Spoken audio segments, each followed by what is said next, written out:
Sziasztok! Ez itt a vadonatúj 2021-es teljesen elektromos Dacia Spring, ami mint első látásra is látjátok nem annyira kicsi. Jó, tegyük a kezünket a szívünkre, hogyha oldalt nem lennének a kerekek körül ezek a műanyag elemek és egy csomó minden kiegészítő, amitől nagynak, SUV-snak tűnik, sokkal kisebb érzés kapna el, de így ahogy van, jelen állapotában szerintem babául néz ki. Mennyit fog tartani? Ez egy jó kérdés, a gyártó 300 000 kilométerre lőtte be az akkumulátor élettartamát. Igazából ez az autó, hogyha normálisan használjuk, évente megyünk vele mondjuk 10-12 000 kilométert, mint egy normál ember vagy normál család, akkor akár 25-30 évre is elegendő, de 100% biztos vagyok benne, hogy 25 év múlva nem ezzel az autóval fogunk közlekedni, hanem ennek egy sokkal jobb, sokkal durvább verziójával, továbbfejlesztett aksival, stb. És tudjátok mi az érdekes? Nem tudok úgy elmenni sem erre, hogy 2-3 óránként valaki meg ne állítson. Nagyon sokan leelőlegezték úgy, hogy nem is látták életükbe az autót, ki se próbálták. Nálunk is annyian jelentkeztek tesztvezetésre, olyanok is, akik már előleget fizettek, hogy eszméletlen, még nem volt olyan modell a Dacia-nál, amire ekkora érdeklődés legyen. Annak ellenére, hogy a Dacia modellek az utóbbi 1-2 évben felkerültek az eladási listák élére. Egyszerűen olcsók, praktikusak, könnyen fenntarthatóak, ugyanez érvényes erre az autóra is. Gondoljunk bele, nincs szervizköltség. Az egész kompromisszum kérdése. Most lehet, hogy egy kicsit többször fog rámenni a futóműelemünk, ami 30-40 lej, de nem kell vezérlést cseréljünk, ami 1000 lej mondjuk. A mai videóban meg fogjuk nézni ezt az autót kívülről, belülről, megnézzük vezetési élményre, hogyan lehet tölteni, mik a lehetőségeink, hogy nyerjünk a hatótávon, mivel tudunk vigyázni a hatótávunkra, a töltöttségünkre. De mielőtt belemennénk a részletekbe, ne felejtsetek el feliratkozni a csatornára, ha még nem tettétek, ezzel segítitek az én munkámat is és a csatorna fejlődését is, valamint ha megnyomjátok a kis csengőt, értesítést is kaptok a telefonotokra, így semmiről sem maradtok le a jövőben.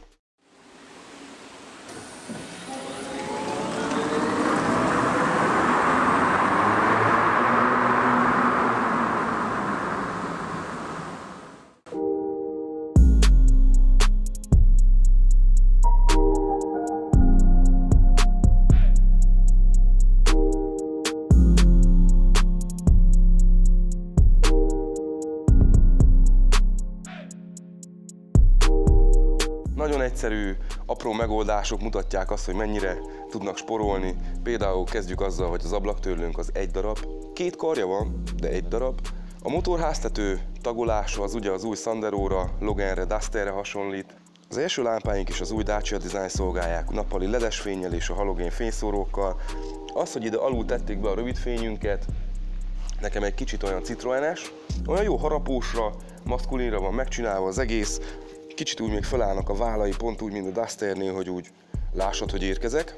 1622 mm széles és 1516 mm magas.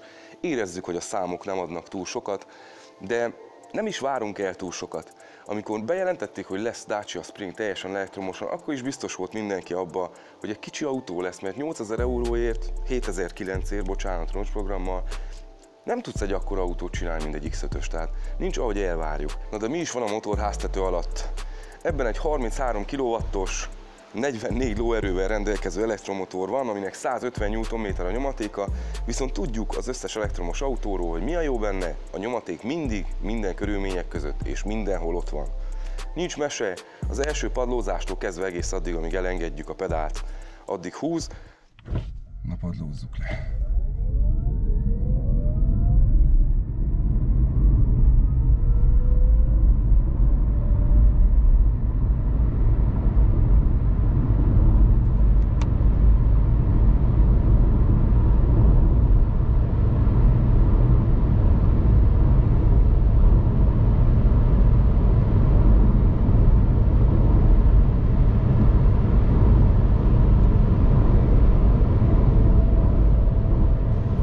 Másodpercen 0-100-as gyorsulása és 125 km/h a végsebessége, úgyhogy fú, nem fog szétszakítani semmit. de dinamikus, tökéletes a városba. Komolyan mondom, nem volt olyan helyzet vagy pillanat, amikor azt érezzem, hogy húha, azért hiányzik az a plusz pár lóerő. A VLTP szerint ugye a hatótáv az 230 km hosszúban és 305 km városban.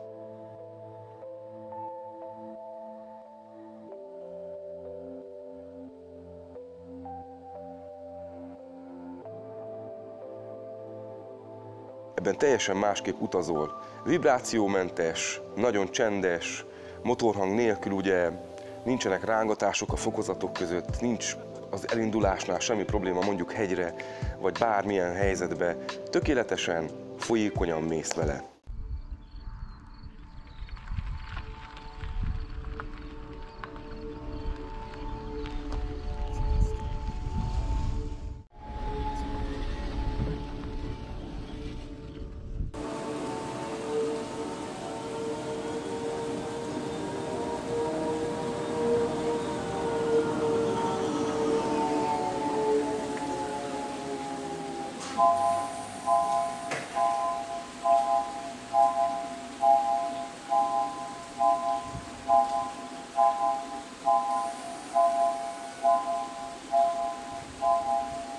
Az autó oldal egyáltalán nem tagolt, semmilyen kirívó ív, tűrés, hajlítás nincs rajta. Itt alul a küszöbnél, a bokavonalunknál kaptunk meg egy ilyen kis betétet, amin ugyancsak fel van tüntetve az Y.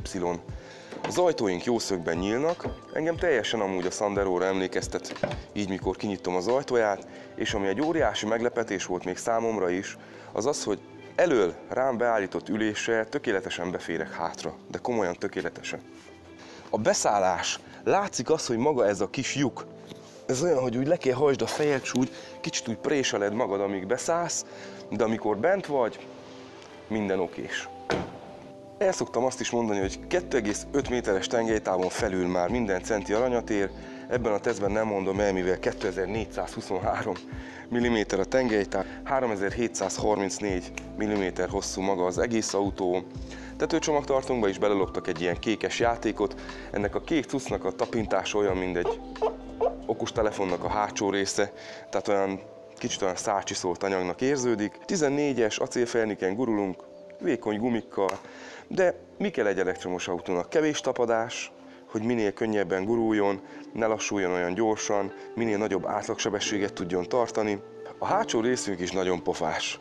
Ez is eléggé Sanderóra emlékeztető rész, viszont tettek ide kétfelől két ilyen kis bemarás, mint a harapna. Nekem ez nagyon tetszik. A hátsó lámpában nem vagyok biztos, hogy nem az első generációs Capturnak a hátsó lámpája. Ide megkaptuk szép nagyba a Spring feliratot, egy kis kromcsíkot a csomagtartó aljára, hogy érezzük a törődést. Kaptunk egy kis Dacia jelet, ide van beleintegrálva a tolató kameránk, és ahhoz képest, hogy kicsi, de vannak barátai, 300 literes csomagtartónk van.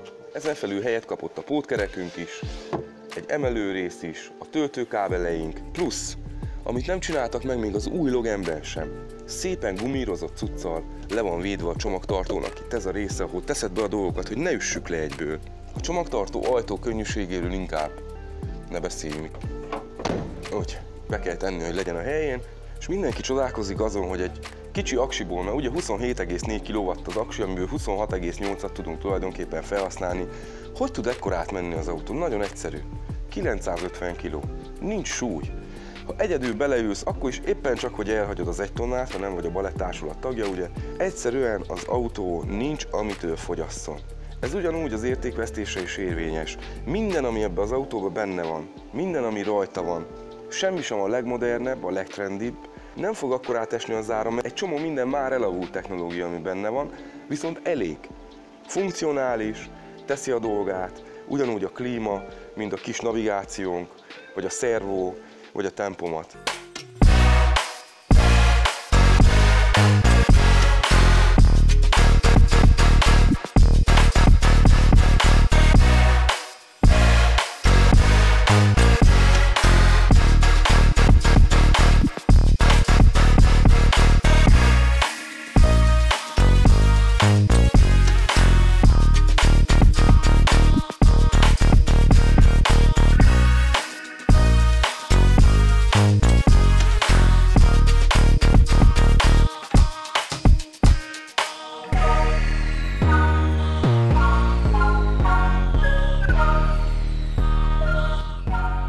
Így egy napos használat után kezdem néhány észrevétellel, de közben azért menjünk. Ugye indításkor megvárjuk, amíg elalusznak a lámpák, okézza, egyből elengedi a szervót, és figyeljétek meg ezt a hangot, amikor hátra menetbe teszem ki, szerintem ez egy tökéletes regizene ritmusa.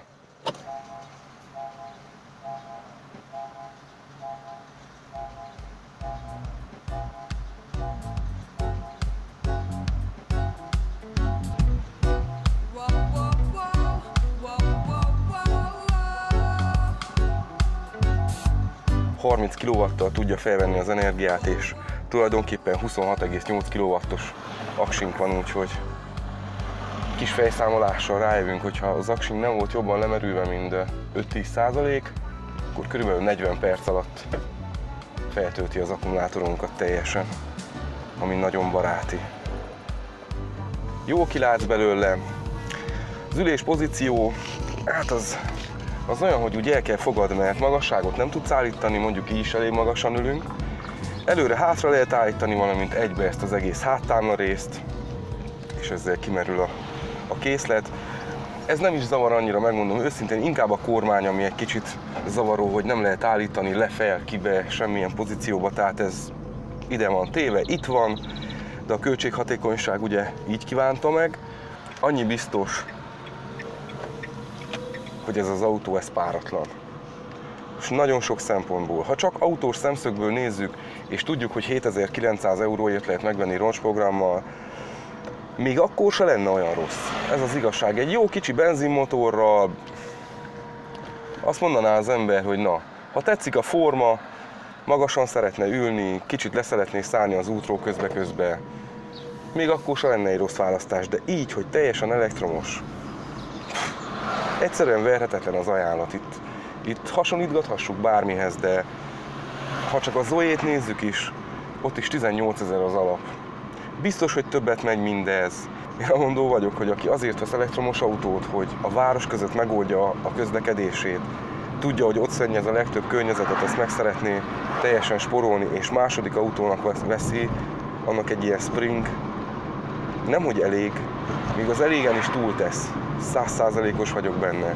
Tehát egyszerűen ezek az autók annyira a praktikumot képviselik, annyira azt szolgálják, hogy eljussunk A-ból B-be, hogy ez már egyszerűen ennél jobban nem lehet fokozni.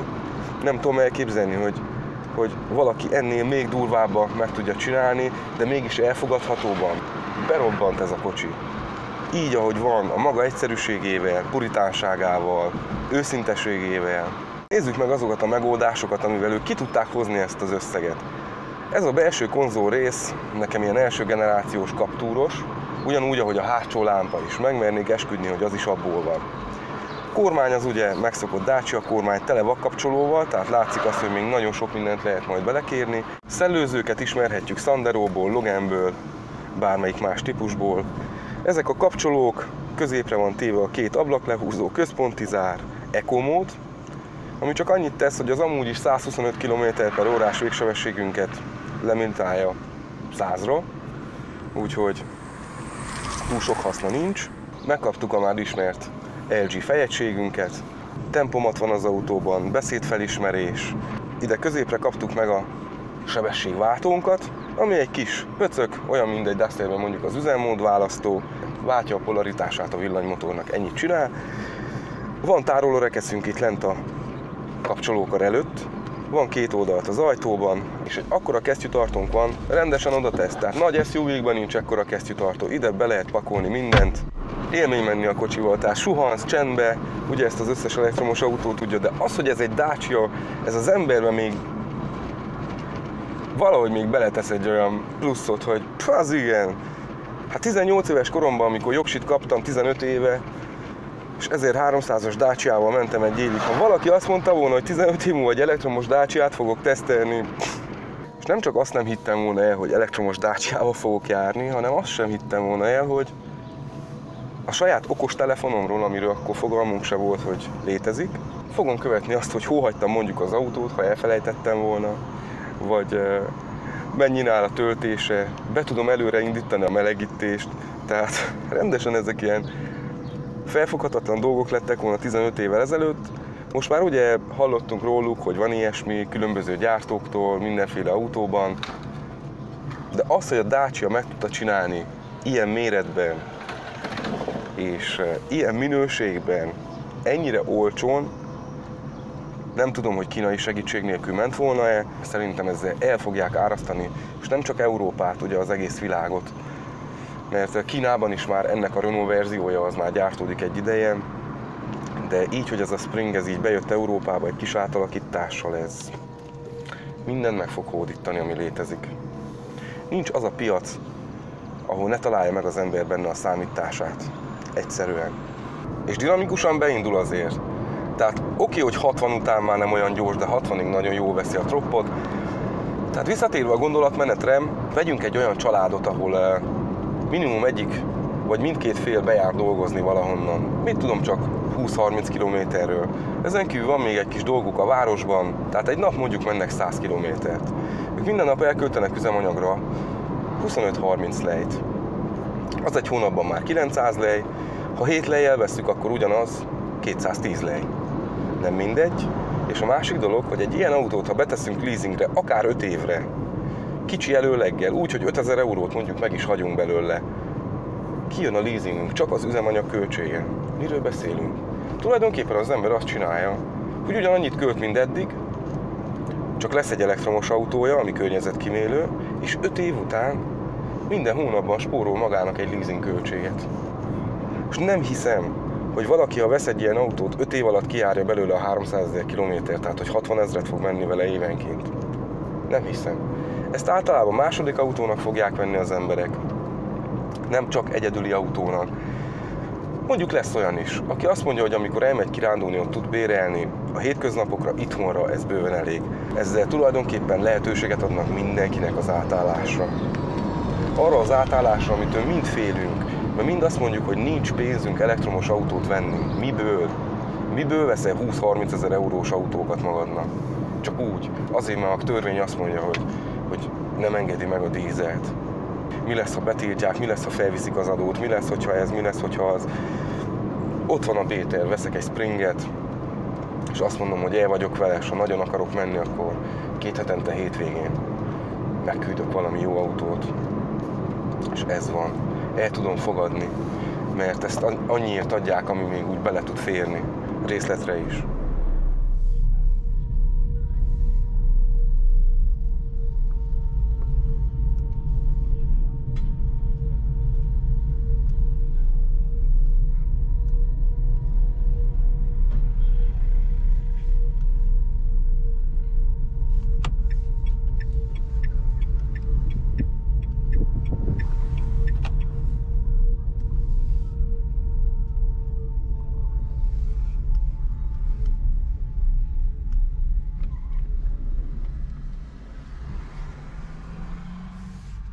Ebből is látszik, hogy tényleg van töltési lehetőségünk bárhol. Most nekünk nincs szükségünk rá. Itt van például ez a töltő is, amiről azonnal tudnánk tölteni a kocsit. Mint látjátok, van gyors töltési lehetőség is rajta. Ezt tudja a kis Spring is. Innen nyitjuk az elején a töltőt.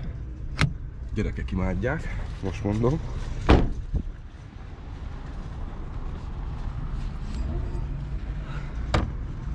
Úgy, itt tudjuk ugye a normál töltőt használni, és így a gyors töltési funkciót. Ez egy feláras extra lesz, de viszont így kevesebb mint 45 perc alatt fel tudjuk tölteni a Springünket. Milyen lehetőségeink vannak tölteni ezt a Springet, hogyha nincs gyors töltő lehetőségünk? Mondjuk nincs a falunkban, a városunkban, vagy nagyon drága, nem szeretnénk esetleg ennyit fizetni érte. Akkor milyen lehetőségeink vannak. Kezdjük azzal, hogy van a sima otthoni töltési lehetőségünk. Ha udvarunk van, társasházunk, ahol megengedett, olyan parkolónk, magánparkolónk, ahol ez megoldható, akkor sima konnektorból lehet tölteni. Ugye ennek a létrehozási költsége ennek a töltőegységnek tulajdonképpen nulla, mert már megvan, csak rá kell csatlakozzunk.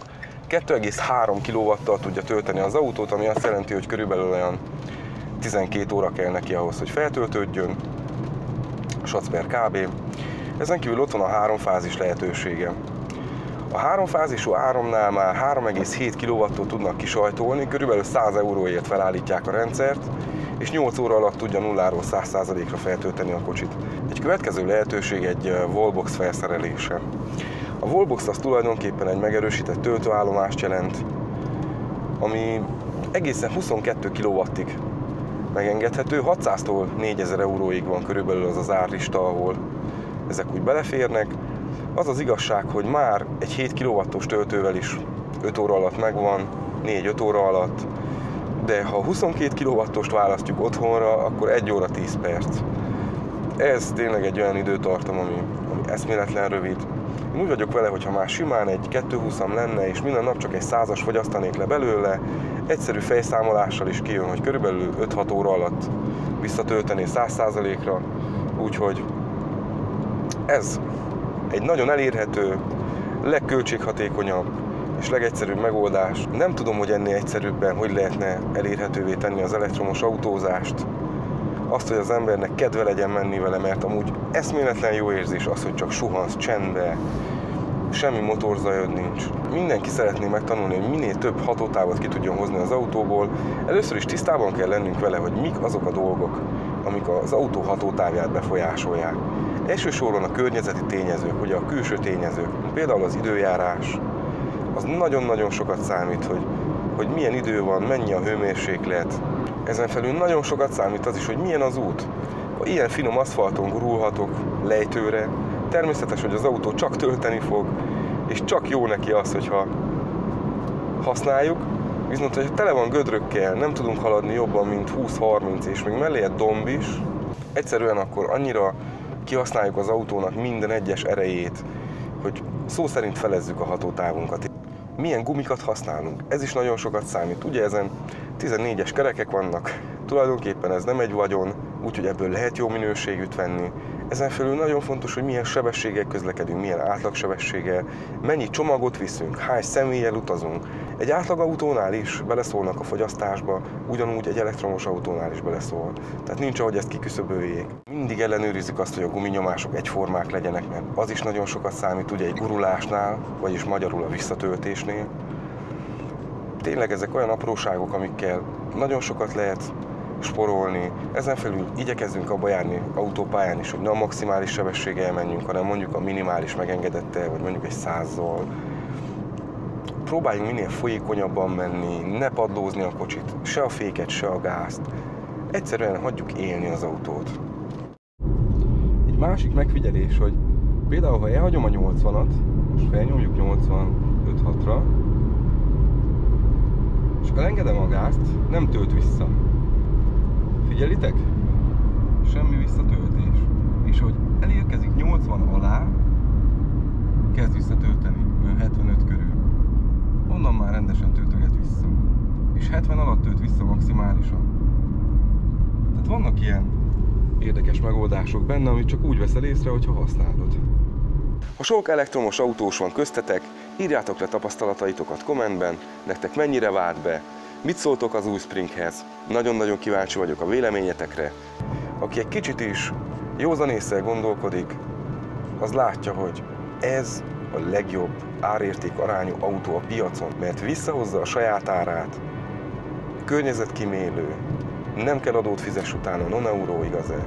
Tehát ezek mind fontos kérdések, ha egy autót csak eszköznek használunk, és egy második autó az mindig csak eszköz. Az első a kedvenc, ugye, akit babusgatunk, tuningolunk, javítgatunk, szépítgetünk, ez pedig az, amiben csak bele akarunk ülni, menni, ne kérdezzen, nem válaszolunk neki, csak menjen. És ez az autó olyan is, ez addig nem fog kérdezni, amíg el nem dobod, szó szerint.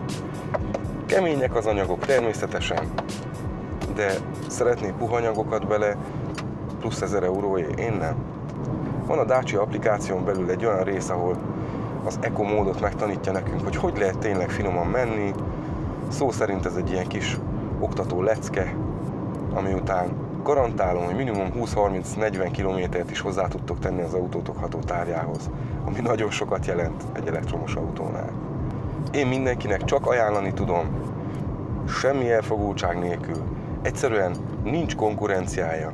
Nincs akihez hasonlítani. Nincs. Ha mutattok egy olyan autót, ami ezt tudja, ennyi pénzért, most elviszem tesztre, és megnézem, hogy igaz-e, és emelem kalapom, de egyelőre az én szemembe a Dacia nagyon nagyot letett az asztalra. Próbáld ki te is nálunk a Székelyudvarhelyen az Autogroup Simó Dacia és Renault képviseletnél, jelentkezhetsz kollégáinknál, Pap Jenőnél vagy Bíró Tamásnál, a lent megjelenített telefonszámokon, elmentek egy tesztvezetésre, bemutatják nektek az autót, és úgy gondolom, hogy kiveséztük nagyjából az autónkat. Most részleteibe nem megyek bele, hogy a klíma az ilyen sima tekerős. Minek? Ilyen, egyszerű, tudjuk, hogy kell használni. Nem azért vesszük, hogy villogjunk vele. Tökéletes. Köszönöm a támogatást az Autogroup Simó Dacia és Renault képviseletnek, a Renault Selection márka független használt autó hálózatnak, a Coral üzleteknek, az Onyx üzleteknek, a Figaro Company gyertyakészítő műhelynek, külön köszönet jár a tesztelők.hu-nak és a Car Guys Paradise-nak, de a legeslegnagyobb köszönet, mint mindig, csak is nektek jár. Köszönöm szépen, hogy támogattok, hogy velem vagytok minden héten. Nagyon-nagyon jól esik a sok visszajelzés, a sok felajánlás.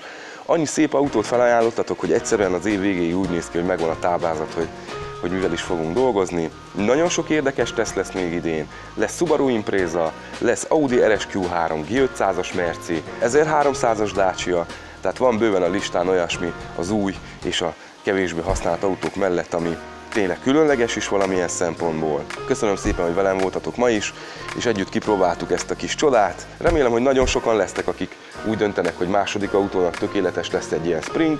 Jövő héten újra találkozunk. Sziasztok!